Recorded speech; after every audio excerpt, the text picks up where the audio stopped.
প্রিয় দেশবাসী, আসসালামু আলাইকুম। ভাই ও বোনেরা, 1975 সালে 15ই আগস্ট বাংলাদেশের রাষ্ট্রপতি জাতির পিতা বঙ্গবন্ধু শেখ মুজিবুর রহমানকে নির্মমভাবে হত্যা করে। তার প্রতি গভীর শ্রদ্ধা জানাই। একই সাথে আমার মা বেগম ফজিলাতুন্নেসা, আমার 3 ভাই মুক্তিযোদ্ধা ক্যাপ্টেন শেখ কামাল, মুক্তিযোদ্ধা লেফটেন্যান্ট শেখ জামাল, কামাল ও জামালের নবপরিণীতা বধূ সুলতানা কামাল ও রোজি কামাল, আমার ছোট ভাই যার বয়স মাত্র 10 বছর ছিল, শেখ রাসেলকে নির্মমভাবে হত্যা করে। আমার একমাত্র চাচা মুক্তিযোদ্ধা পঙ্গু শেখ নাসের, রাষ্ট্রপতির military secretary brigadier Jamil Uddin, police officer Siddiqur রহমানকে নির্মমভাবে হত্যা করে।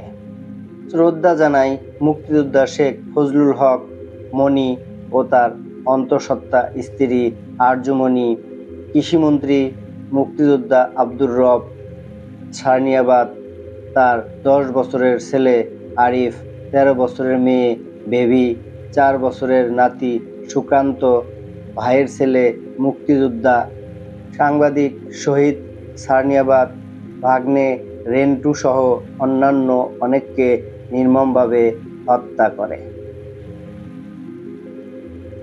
15ই আগস্ট যারা শাহাদত বরণ করেছেন তাদের সকলের আত্মার মাগফিরাত কামনা করছি।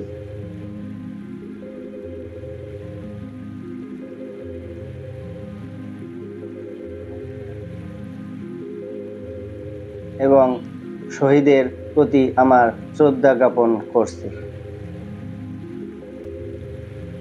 গত জুলাই মাস থেকে আন্দোলনের নামে যে নাশকতা, অগ্নিসন্ত্রাস ও সহিংসতার কারণে অনেকগুলি তাজা প্রাণ ঝরে যাচ্ছে, ছাত্র, শিক্ষক, পুলিশ, এমনকি অন্তঃসত্ত্বা নারী পুলিশ, সাংবাদিক, সাংস্কৃতিক সেবী, কর্মজীবী মানুষ, আওয়ামী লীগ ও সহযোগী সংগঠনের নেতাকর্মী, পথচারী এবং বিভিন্ন প্রতিষ্ঠানে কর্মরত যারা সন্ত্রাসী আগ্রাসনের শিকার হয়ে মৃত্যুবরণ করেছেন তাদের প্রতি শোক জ্ঞাপন করছি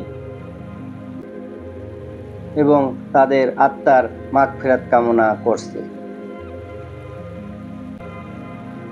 স্বজনহারা বেদনা নিয়ে আমার মতো যারা বেঁচে আছেন তাদের প্রতি সহমর্মিতা জানাই। আমি এই হত্যাকাণ্ড ও নাশকতার সাথে জড়িতদের যথাযথ তদন্ত সাপেক্ষে দোষীদের চিহ্নিত করে উপযুক্ত শাস্তিমূলক ব্যবস্থার দাবি জানাচ্ছি। প্রিয় দেশবাসী, 1975 সালে 15 আগস্ট ধানমন্ডি বঙ্গবন্ধু ভবনে যে নারকীয় হত্যার ঘটনা ঘটেছিল, সেই স্মৃতি বহনকারী বাড়িটি আমরা 2 বোন বাংলার মানুষকে উৎসর্গ করেছিলাম। গড়ে তোলা হয়েছিল স্মৃতি জাদুঘর। দেশের সাধারণ মানুষ থেকে শুরু করে দেশ বিদেশের গণ্যমান্য ব্যক্তিবর্গ এই বাড়িতে এসেছেন। স্বাধীনতার স্মৃতি বহনকারী এই জাদুঘরটি অত্যন্ত দুঃখের বিষয় যে স্মৃতিটুকু বুকে ধারণ করে আপনজন হারাবার সকল ব্যথা বেদনা বুকে চেপে রেখে বাংলাদেশের দুঃখী মানুষের মুখে হাসি ফোটাবার লক্ষ্য নিয়ে প্রিয় দেশবাসী আপনাদের সেবা করে যাচ্ছি। তার শুভ ফল ও আপনারা পেতে শুরু করেছেন। বাংলাদেশ বিশ্বে উন্নয়নশীল দেশের মর্যাদার আসনে অধিষ্ঠিত হয়েছে। আজ তা ধূলিসাৎ হয়ে গেছে। আর যে স্মৃতিটুকু আমাদের বেঁচে থাকার অবলম্বন ছিল তা পুড়িয়ে ছাই করে দেওয়া হয়েছে।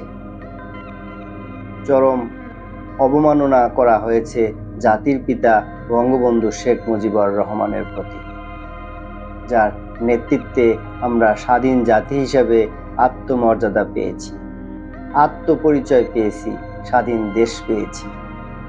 লাখো শহীদের রক্তের প্রতি অবমাননা করেছে। আমি দেশবাসীর কাছে এর বিচার চাই। প্রিয় দেশবাসী, আপনাদের কাছে আবেদন জানাই যথাযথ মর্যাদার সাথে বাপ গম্ভীর পরিবেশে জাতীয় শোক দিবস 15ই আগস্ট পালন করুন। বঙ্গবন্ধু ভবনে পুষ্পমাল্য অর্পণ ও দোয়া মোনাজাত করে সকলের আত্মার মাগফিরাত কামনা করুন। মহান আল্লাহ রাব্বুল আলামিন বাংলাদেশের মানুষের মঙ্গল করুন। খোদা হাফেজ। জয় বাংলা, জয় বঙ্গবন্ধু শেখ হাসিনা।